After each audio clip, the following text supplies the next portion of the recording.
La crise en Bosnie, les Occidentaux réclament la libération sans condition des 258 otages de l'ONU toujours détenus par les Serbes qui font monter les enchères en exigeant en contrepartie de l'OTAN l'engagement d'arrêter les frappes aériennes. Le point complet de cette crise avec nos envoyés spéciaux à Sarajevo, Belgrade, Palais et Washington. Dans ce journal également la bataille municipale à Nice, le pèlerinage de Pentecôte de François Mitterrand à Solutré, le voyage du pape à Bruxelles et à Roland-Garros, l'élimination cet après-midi de Mary Pierce, finaliste l'an dernier, et de Boris Becker. Madame, Monsieur, bonsoir. Les 120 otages de l'ONU libérés vendredi soir par les Serbes bosniaques ont passé la nuit à Zagreb. Ils devraient en principe regagner leurs unités rapidement. Il reste donc environ 258 casques bleus ou membres de la mission militaire de l'ONU, prisonniers ou encerclés par les Serbes. Les Occidentaux, réunis hier à Paris, ont rappelé qu'ils exigeaient leur libération sans condition. Sur l'ambiance à Sarajevo, reportage de nos envoyés spéciaux Jérôme Bonny, Jean-François Hoffmann. Toujours sur le qui-vive, les hommes du 4e bataillon d'infanterie comptent les jours, sans nouvelles de 44 des leurs détenus par les Serbes de Bosnie. Aujourd'hui, 258 casques bleus et observateurs de l'ONU sont encore bloqués ou détenus, parmi lesquels 105 Français. Ils ne peuvent que compter sur la brigade multinationale de réaction rapide créée hier pour qu'un tel affront ne se renouvelle pas, même si le mandat de cette force reste imprécis. Je ne sais pas si nous aurons avec nous des bérets bleus ou des bérets rouges. Ce que nous constatons, c'est qu'il y a une réaction qui s'est amorcée. La reprise du pont de Verbania illustre bien d'ailleurs ce changement d'attitude face à l'attitude intolérable et inqualifiable des Serbes de Bosnie, et que, en tant que casque bleu, nous sommes tout à fait rassurés de savoir que toutes les dispositions sont prises pour assurer d'une part notre protection et d'autre part notre libre circulation dans cette zone où notre mission demeure inchangée. La grande question que se posent les soldats de la paix est de savoir comment cette force nouvelle pourrait intervenir auprès d'eux et comment eux pourraient être redéployés, réunis sur des positions moins exposées. Le redéploiement dont on parle des casques bleus ne les empêcheront pas du tout de continuer à assumer leur mission actuelle. Il permettra en revanche de mieux les protéger si jamais nous connaissons à nouveau des escalades dans la situation que nous vivons ici. Une force de réaction rapide qui devrait être mise en place d'ici à la fin du mois. Ici, on espère malgré tout que la crise actuelle ne durera pas aussi longtemps. Est-ce une réplique des Serbes au renforcement de la force ONU décidée hier à Paris avec, on l'a dit, la mise en place rapide et prochaine d'une force d'intervention en Bosnie? Toujours est-il que les bombardements et tirs d'armes lourdes ont repris aujourd'hui dans les banlieues de Sarajevo, en principe pourtant zone d'exclusion des armes lourdes décrétée par l'ONU et que l'OTAN est chargée toujours en principe de faire respecter par des raids aériens. Au total, ces accrochages ont fait aujourd'hui 5 morts et 7 blessés. La force ONU créée en février 1992 compte aujourd'hui dans l'ex-Yougoslavie près de 40 000 casques bleus, dont près de 20 000 déployés en Bosnie. Hier, les Occidentaux, réunis à Paris, ont donc décidé de mettre en place très rapidement une force de réaction ou d'intervention rapide, essentiellement constituée de soldats français et britanniques. Précision avec Didier Eppelbaum. Le noyau, c'est l'équivalent de 2 brigades, 1500 Français, 1500 Britanniques, près de 200 Hollandais. Ces soldats seront commandés par un état-major franco-britannique et stationnés en Croatie et en Bosnie. Les lieux sont à définir, mais ils seront proches des zones où les casques bleus sont menacés. La périphérie de cette force sera composée de 2 autres brigades, une britannique, avec comme tremplin le porte-avions Illustrious, et une française, avec le Foch. Ces forces, sous drapeau mais pas sous uniforme de l'ONU, seront mises à la disposition directe du général Bernard Janvier, qui commande les forces des Nations Unies dans l'ex-Yougoslavie, un appoint appréciable pour lui.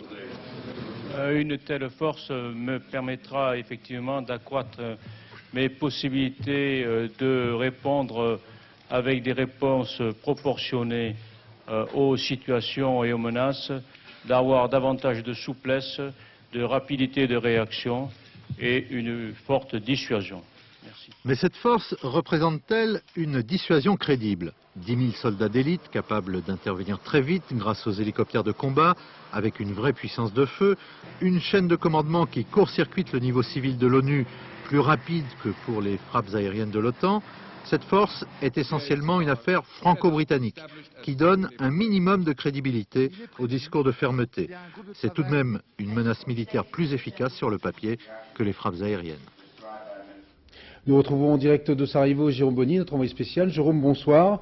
Alors, est-ce que du côté de la FORPRONU, on est satisfait de la mise en place prochaine de cette force d'intervention ? Bien, officiellement, effectivement, on se déclare satisfait, mais en fait, il y a beaucoup de questions qui se posent tout de même sur le mandat de cette force. D'abord, bien sûr, il faudra que le président bosniaque, Alija Izetbegović, accepte l'arrivée sur son territoire de cette force. Il a déjà dit dans le courant de la semaine que de toute façon, il faudrait que ce soit en accord avec Boutros Boutros-Ghali, le secrétaire général de l'ONU, et que cette force soit dirigée par les casques bleus. Or, il y a une ambiguïté là-dessus. Dans tous les cas, le président bosniaque doit donner une conférence de presse demain pour s'exprimer sur ce sujet. En ce qui concerne la force elle-même et puis le travail qu'elle pourrait effectuer avec les casques bleus, le problème est de savoir comment ils pourraient travailler ensemble. Parce que comme vous le savez, la situation ici est très délicate. Les casques bleus ne peuvent rien faire sans l'accord des deux parties. Mais effectivement, en ce moment, ils sont arrivés à une situation qui est proche d'un point de non-retour, puisque les Serbes, maintenant, les considèrent, les casques bleus, comme des belligérants. Les casques bleus et les Serbes se retrouvent confrontés. Alors cette situation, elle est automatiquement, elle amène à une situation nouvelle, et toute la question c'est de savoir comment les casques bleus qui sont sur des postes isolés vont pouvoir être redéployés. C'est, semble-t-il, l'un des buts de cette mission de force de réaction rapide, c'est de protéger les casques bleus, et sans doute en les redéployant, c'est-à-dire en fait en les réunissant dans leur casernement. Ça veut dire qu'ils seront moins vulnérables, mais ça veut dire aussi que, objectivement et sans préjuger bien sûr de décisions politiques à venir, eh bien, ces casques bleus seront dans un redéploiement qui rendra plus facile leur éventuel retrait. Alors bien sûr, nous n'en sommes pas là, mais le fait est qu'ici on se demande comment des hélicoptères, par exemple, peuvent être efficaces et intervenir sur ce terrain délicat. Quand le terrain n'est pas nettoyé, il est très difficile de travailler avec des hélicoptères, par exemple. Donc il y a quand même une grande question ici sur la question de savoir comment les forces de la paix et cette force de réaction rapide pourront travailler la main dans la main. Merci beaucoup Jérôme Boni pour toutes ces précisions. Je rappelle que vous étiez en direct de Sarajevo. Autour de Radovan Karadžić, les dirigeants serbes bosniaques sont installés depuis plusieurs mois à Palais, un petit village à une soixantaine de kilomètres de Sarajevo. Avec nos envoyés spéciaux, Jacques Merlino et Georges Janssen, portrait d'une capitale entre guillemets dans une ambiance de drôle de guerre. On ne se lasse pas à Palais de s'étonner devant l'aspect dérisoire de cette bourgade qui continue de défier le monde. Ce qui était autrefois une petite station de sport d'hiver et qui se veut aujourd'hui la capitale, la République serbe de Bosnie, ne ressemble pas à grand-chose. Les gens semblent désœuvrés et pour l'essentiel vivent de petits commerces. Il n'y a pas de présence militaire particulière, l'ambiance y est curieuse, comme si l'on était loin de tout, y compris de la guerre. Ce matin, à l'église orthodoxe du village, il y avait une messe à la mémoire des morts et les fidèles, à la sortie, tenaient tous à peu près le même langage. La situation est très compliquée ici, très difficile, et j'espère que tout se terminera bientôt d'une bonne façon pour nous.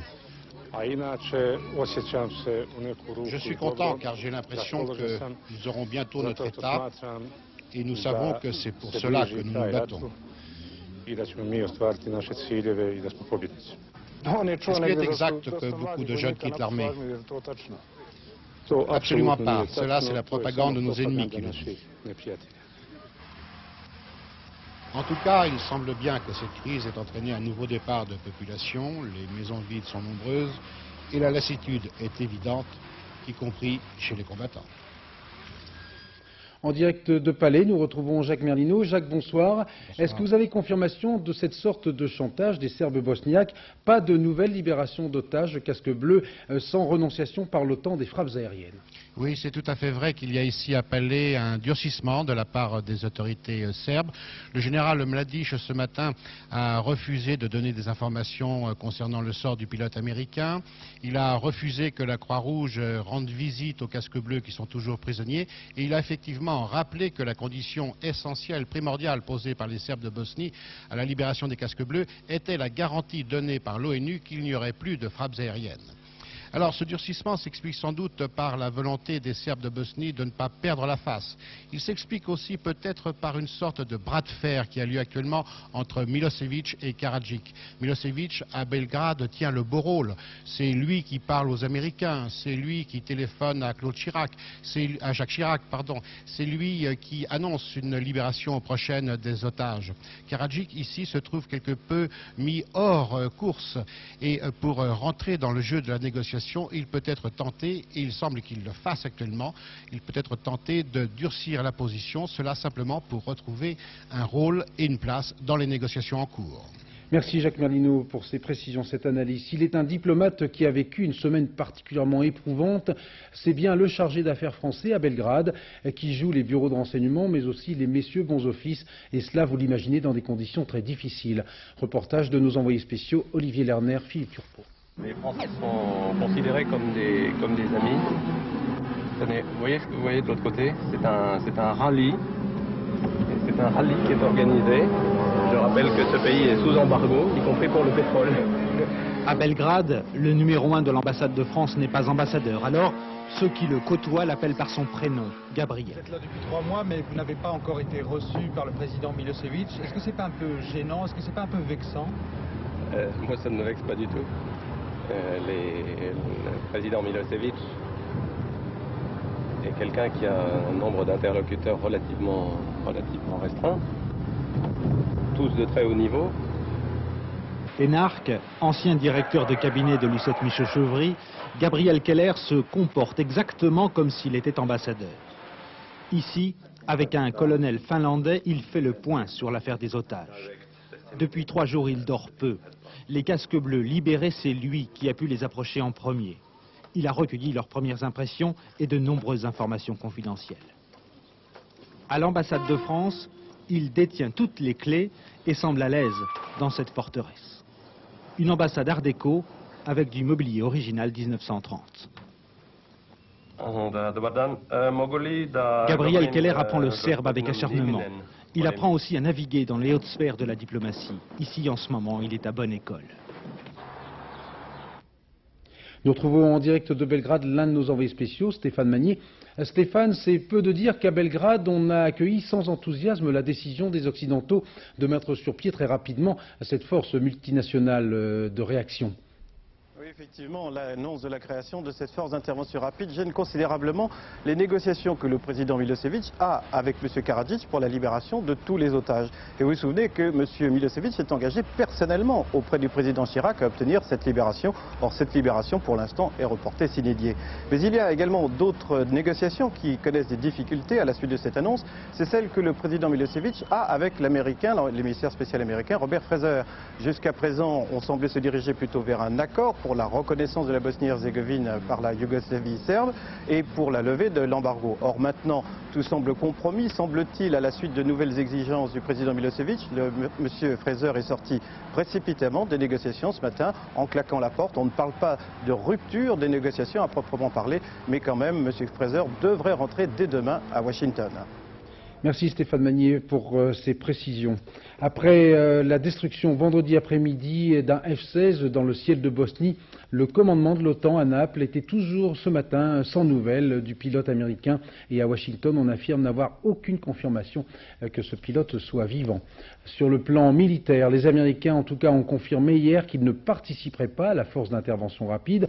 Cela dit, Philippe Gassot, qui est en direct avec nous de Washington, on a le sentiment que la politique de la Maison-Blanche est assez fluctuante sur le problème.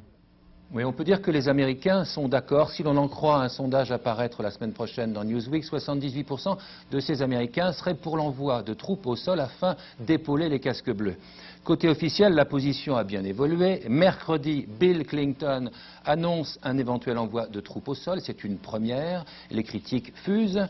Jeudi, la position s'infléchit, on parle de soutien logistique. Vendredi, le secrétaire d'État à la Défense exclut totalement ou presque l'envoi de troupes au sol. Et ce matin, on indique à la Maison-Blanche, je cite, que les Européens ne souhaitent pas la présence de soldats américains sur le terrain. Vous voyez qu'on en reste au soutien logistique et sans doute aérien.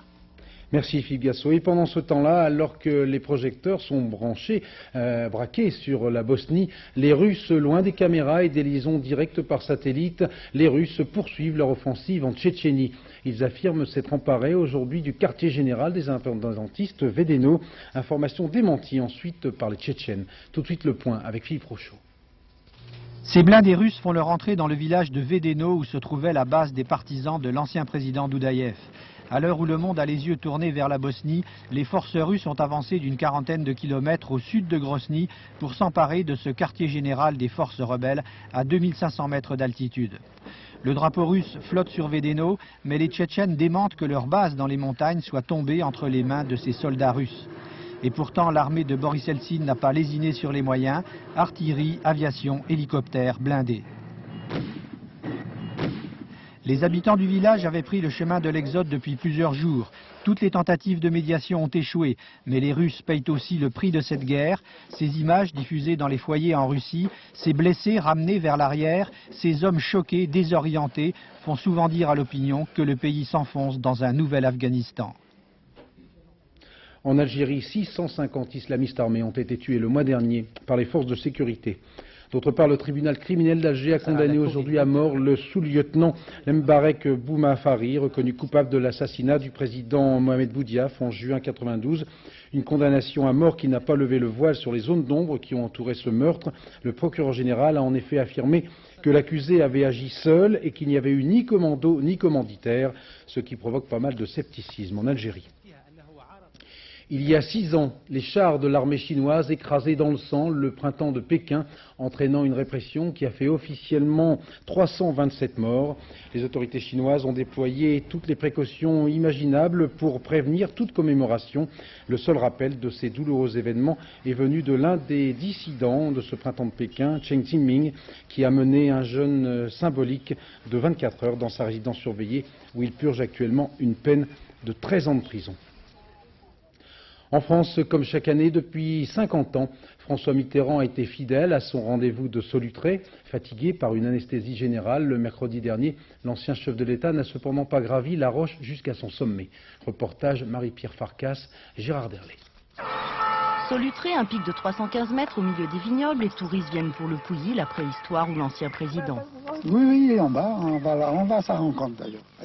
François Mitterrand fait l'ascension chaque année pour le souvenir. En 1946, il était monté seul, à pied, avec ses compagnons de stalag, Georges Dayan, Jean Munier, Patrice Pelat. Aujourd'hui, un 4x4 l'a accompagné jusqu'à mi-pente. Le président a fait quelques pas, rien de plus. L'altitude, les badauds, la fatigue. Je peux dire qu'entre 1946 et aujourd'hui, mon rythme a baissé. Avant, je faisais pas de l'alpinisme. Je faisais pas de rappel sur la pente verticale.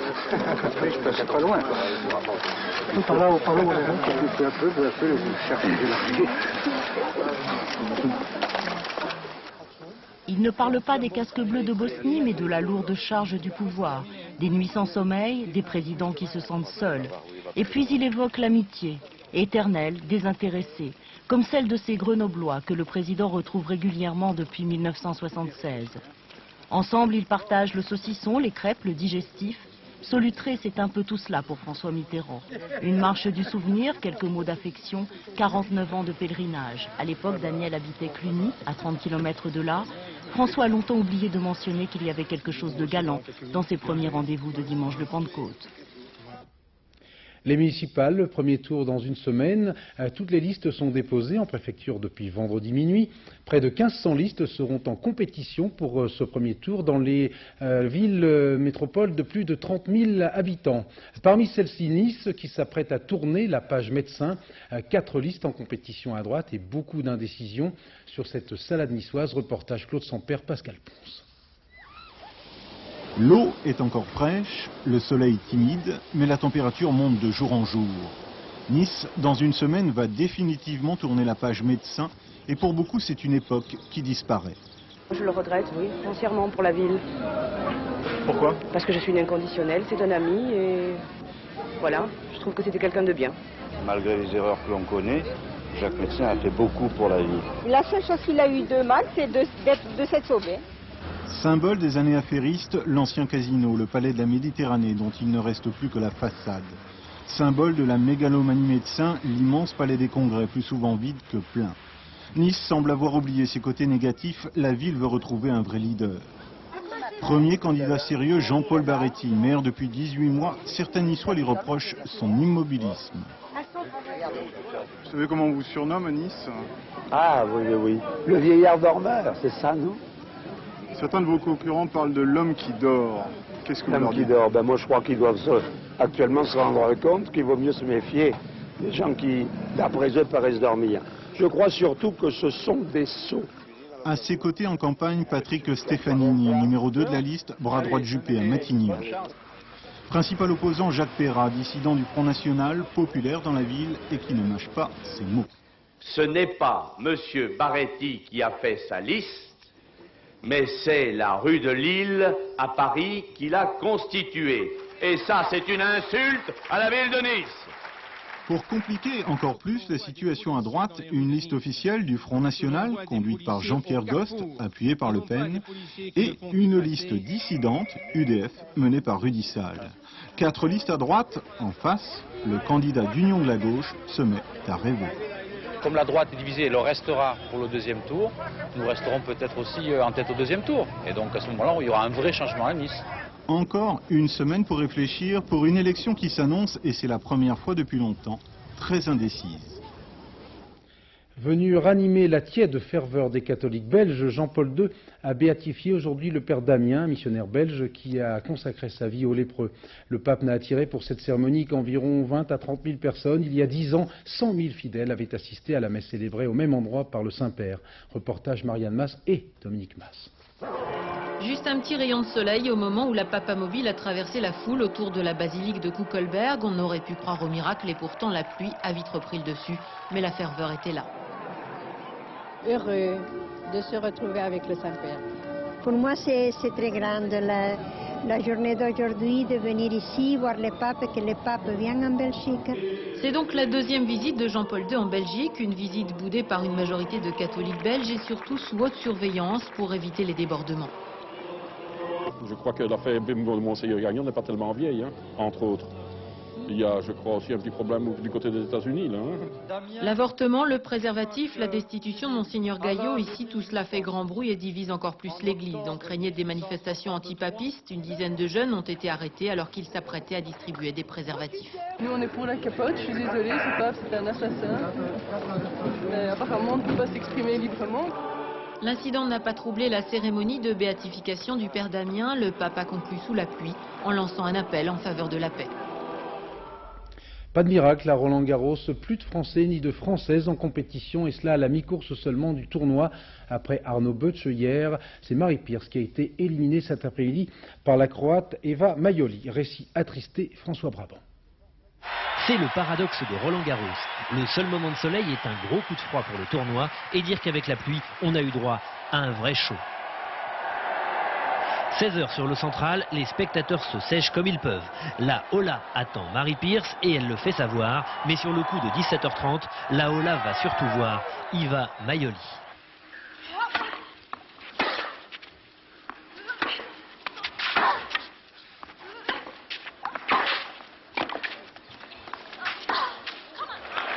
À 17 ans, la jeune Croate est déjà 12e joueuse mondiale. C'est dire si elle n'a pas besoin qu'on lui fasse de cadeaux. Mais Mary Pierce, aujourd'hui, est trop généreuse. Premier set à Maioli, 6-2.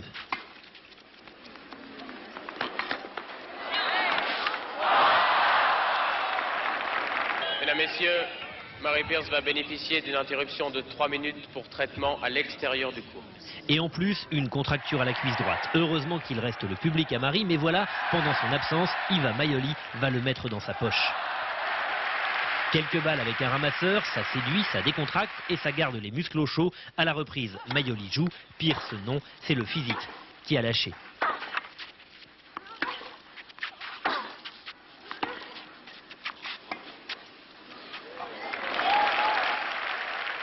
Lundi, mardi, j'étais malade.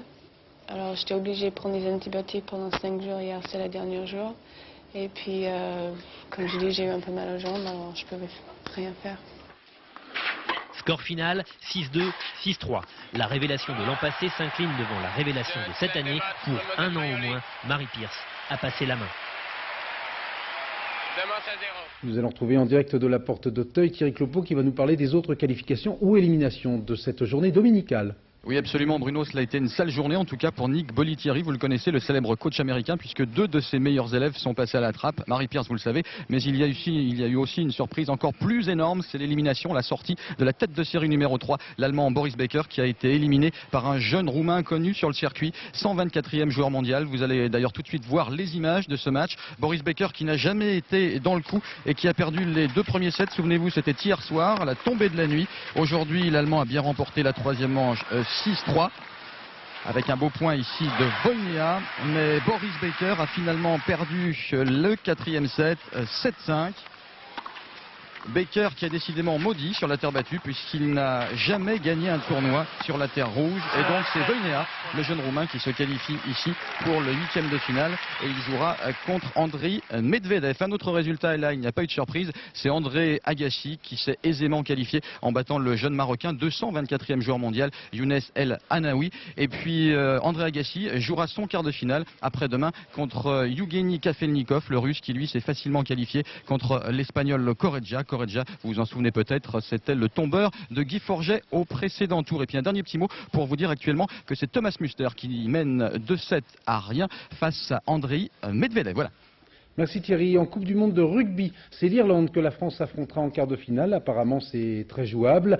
À noter le carton des All Blacks face aux Nippons, 145 points à 17. Apparemment, les Néo-Zélandais étaient aux Japonais absents. En cyclisme, le Suisse Rominger a remporté le 78e Tour d'Italie. Victoire sans surprise pour le détenteur du record de l'heure, mais aussi à 33 ans l'un des doyens des pelotons qui était maillot rose depuis la 3e étape de ce Giro. Et puis en voile, le Français Loïc Perron double la mise, déjà vainqueur de la 2e étape de la course de l'Europe à la voile. Bien sûr, Loïc Perron a remporté hier soir la 3e étape entre Marseille et Calvia en Espagne. À Nîmes, triomphe à la feria du torero madrilène Joselito, qui s'était donné comme défi d'affronter 6 taureaux successivement. Un défi qui a bien failli mal tourner. Reportage Nicolas Vinclair, Jean-Louis Melin. Ce matin, quand Joselito s'est levé, il savait qu'il allait peut-être mourir. Ça n'empêche personne de danser au pied de la reine. La mort fait ici partie de la fête. 18 000 places étaient à vendre, comme chaque jour de feria, la reine était presque complète. Elle vous a coûté combien cette place? Eh bien, regardez, 320. Ouais. J'espère que ce sera meilleur qu'hier, parce que c'était nul hier. Hein. Qu'est-ce qu'on attend à ce moment-là précis quand on rentre dans l'arène? Qu'est-ce qu'on espère voir? Beaucoup d'émotions, surtout. L'émotion, la voilà, elle fait plus de 500 kilos. À cet instant précis, le taureau n'est plus que fureur. Il a connu de longues heures d'obscurité, puis on l'a projeté dans ce puits éblouissant de lumière, où il perçoit de vagues formes, l'odeur de l'homme, l'omniprésence du danger. Il est où le respect du taureau? Le respect du taureau, c'est de bien le travailler et de le respecter dans la mesure où il se bat et dans la mesure où il est volontaire. Hein. C'est un combat... C'est un combat à mort. Dans ce combat à mort, le taureau peut manquer de fureur et de courage, le matador d'inspiration et de talent. Il ne pardonne rien, les spectateurs de cette arène. Sous le soleil, simplement, ils attendent et ils espèrent ce qu'ils appellent la magie d'un vrai combat.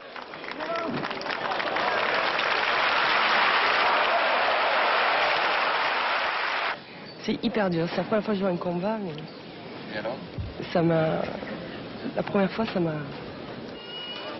Ça m'a mis la mort en face des yeux. Joselito en était à son 4e taureau. La corne est entrée dans le haut de sa cuisse. Ça aurait pu être le dernier.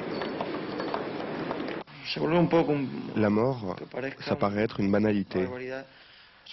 C'est un peu comme une compagne. Il faut l'accepter. Et je n'aime pas penser au risque que je peux courir. Joselito a terminé son combat, puis il en a mené encore 2 autres. 6 taureaux sont morts dans l'arène. C'est après qu'il est parti vers l'hôpital. Anesthésie générale, 2 broches dans la jambe. Ici, quoi qu'on en pense, 18 000 personnes avaient vécu, comment dire, une splendide matinée. Je vous propose maintenant de faire un bond en arrière de quelques 30 000 ans avec l'inauguration à Vallon-Pont d'Arc en Ardèche de la grotte Chauvet, du nom de l'un des 3 spéléo-amateurs qui ont découvert le soir de Noël 94 les peintures rupestres les plus anciennes connues à ce jour. Reportage Patrice Vollet, Jean-François Giorgetti. La préhistoire vaut bien un musée. À Vallon-Pont d'Arc, c'est désormais chose faite. L'homme de Cro-Magnon en est le héros, la grotte Chauvet, le fil conducteur. Découverte fin décembre dernier, elle vient d'être datée au carbone 14. Nous nous attendions à des peintures vieilles de 20 000 ans. Nous nous trouvons en face de peintures vieilles de 33 000 ans, grosso modo, c'est la date la plus ancienne. 33 000 ans par rapport à aujourd'hui, 31 000 ans avant Jésus-Christ, ce qui révolutionne tout ce que nous croyions savoir sur l'art préhistorique pariétal. Ici commencent les gorges de l'Ardèche, à Vallon-Pont d'Arc. Dans cette falaise, à 2 pas du village, 3 spéléologues amateurs ont trouvé le chemin de la plus vieille grotte du monde connue. Un bestiaire fantastique, plus de 300 peintures rupestres, un sol vierge qui livrera un jour ses secrets. Des pas d'hommes et d'ours, des traces de feu et des lames de silex. Mais déjà les scientifiques sont formels, il y a eu dans ce lieu plusieurs artistes, dont un principal. Par exemple, pour les rhinocéros, les oreilles ont été faites en 2 petits arts, un peu comme un guidon de bicyclette, si vous voulez. C'est quelque chose qu'on trouve sur tous les rhinocéros, on le trouve 25 ou 30 fois. Ça veut dire qu'il y a eu un artiste principal? Oui, ça veut dire qu'il y a un artiste principal, et ça explique aussi la très grande qualité de ces peintures, si elles sont dues à une personne plutôt qu'à une pléiade d'artistes. Reconstituée à l'identique, la grotte Chauvet est un projet lointain et coûteux. À Vallon-Pont d'Arc, pour l'instant, la priorité est à la conservation du site, à son exploitation scientifique et technique, question de temps et surtout question d'argent. Vous pouvez revivre cette aventure fabuleuse grâce au Seuil qui publie ce très bel album, La Grotte Chauvet, rédigé par les 3 spéléos qui ont trouvé ces peintures, beaucoup d'émotions et des photos magnifiques, au Seuil donc pour 195 francs seulement. Je vous propose de terminer ce journal en musique avec ce qui sera sans doute l'événement musical de ce mois, le concert donné par les Rolling Stones à l'hippodrome de Longchamp les 30 juin et 1er juillet. Les Pierres qui roulent terminent leur tournée mondiale par l'Europe, première escale hier soir à Stockholm, où Éric Perrin et Bernard Puissosseau ont eu confirmation que les Stones avaient la cinquantaine alerte. Que ce soit pour un concert ou comme ici, pour une conférence de presse, les Rolling Stones montent sur scène comme on monte sur un ring de boxe. Moyenne d'âge avoisinant les 50 ans. Mick Jagger, Keith Richards, Charlie Watts, Ron Wood forment toujours, n'en déplaise à certains, le plus grand groupe de rock du monde. L'Europe, dernier continent visité pour cette tournée qui a déjà attiré 4,5 millions de personnes. Attention, la langue des Stones a toujours autant de piquant. Pourquoi commencez-vous tous les concerts par le morceau Not to Fade Away, une chanson qui n'est pas très connue? Vraiment? Eh ben c'est parce qu'on veut la rendre populaire. Bonjour, je travaille pour une télévision qui est diffusée en Allemagne et je voudrais savoir... Comment vous avez eu ce boulot?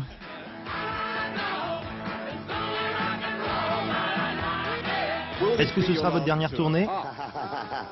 On a un prix spécial pour la question la plus intelligente, la plus originale de cette conférence. Vous avez droit à un merveilleux t-shirt, faites passer à l'heureux gagnant. Après cette partie de ping-pong avec les journalistes, c'est ici au stade olympique de Stockholm que les Rolling Stones ont donné rendez-vous à 35 000 fans. On sent peu de choses, hein. 1, 2, 3, 4.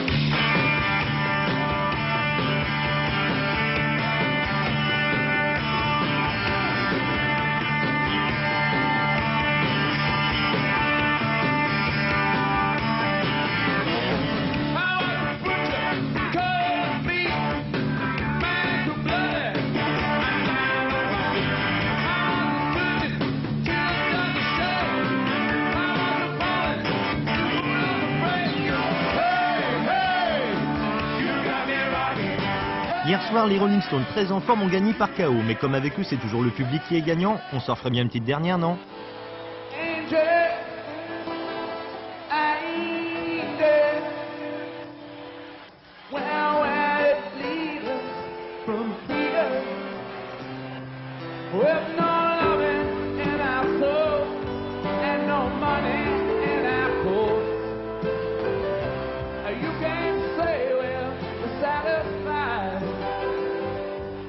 Le rock, c'est comme l'alcool, ça conserve. Tous mes vœux pour terminer à cet Égyptien de 38 ans qui vient de divorcer de sa 60e épouse et qui est déjà en quête d'une nouvelle femme.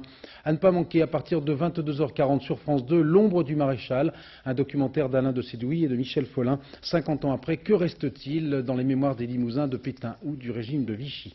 Demain à 13h et 20h, vous retrouverez Benoît Duquesne. Bonne fête aux Clotilde. Dans un instant, la météo d'Isabelle Martinet. Je vous laisse méditer cette semaine sur cette pensée profonde. Trop d'aiguillons enseignent à l'âne à ruer. Très très bonne soirée. Merci.